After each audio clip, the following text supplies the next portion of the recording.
Okay. Voice recording now. So, would you describe today as a beautiful day? Yeah, I would say so. Yeah. What's the most beautiful part about it? I like the people here. Yeah.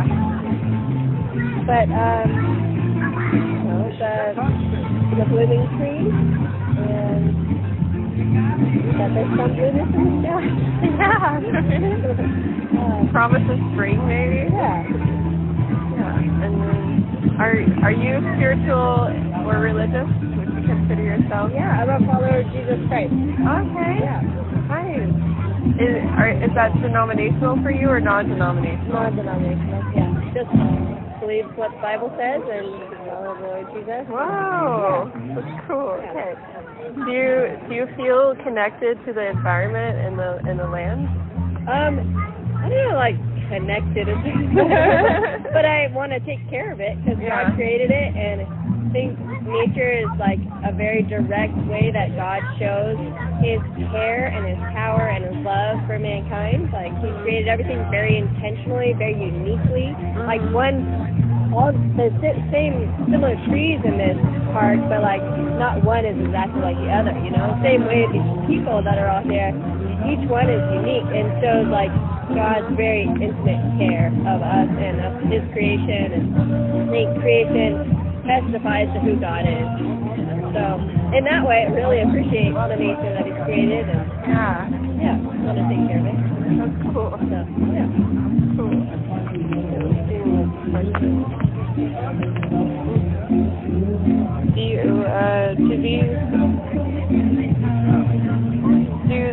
Do these beliefs of like feeling like it's God's creation make you like respect the plants and animals a bit more? Yeah, I think so, because God created everything with value. Yeah. So I don't want to just treat it like it doesn't matter, because He created it to matter. Yeah. Most importantly, He created people in His own image, like that they have greater value than like plants and animals. So if it came down to it and I had to choose, choose to protect the person at the risk of harming the environment, I would choose the person. But it's like there's a stewardship we have to take care of the things around us. Yeah, that's awesome. Is there a specific part of the Bible that like really references that for you? I think just in the very beginning in Genesis, where it talks about God created these things, like He spoke like trees and the land and the animals and people into existence, and after everything He was saying, this is good, And so, and after He created mankind, He said, let us create man in our own image. He created them male and female, and He said it's very good. So, you see that God has a satisfaction, and it, because of sin in our world, like even like it says in Romans 8, how even the creation is like groaning for God to be kind of restoring all things, and so I think there's like this longing that even nature has to fully be, because I think because of sin, like there's, people make selfish decisions, and some of that does harm the environment, like in pollution and stuff. And like, trying to think of other specific verses that talk about nature, but there are a lot of things like I think it's Psalm 19 that says like the heavens declare the glory of God, and it's just like there's a lot of things, especially in the book of Psalms, that talk about nature like really revealing Him, or like says the trees clap their hands, the rock, and Jesus when he was coming into when He was coming to Jerusalem, people were starting to praise Him because they realized He was the Messiah they were waiting for. And the religious leaders of the day said, stop, get these people to stop praising You. He said, if they stop, the rocks are going to cry out, So there's a sense in which I don't think we totally understand that the natural world around us is like praising God, And I think we see it in just like the beauty of creation, but like I don't think we get the full depth of like the trees and the rocks and everything. It's like they're all made to glorify God, and then it makes me go, well, how much more should I, Because it's like God has given us a will to choose to to worship Him. That's amazing. I don't know. Are you in the middle of a passionate conversation? I'm here in the interview. I'm sorry. You're okay. I think they do it. That's amazing. I think they do it like one night at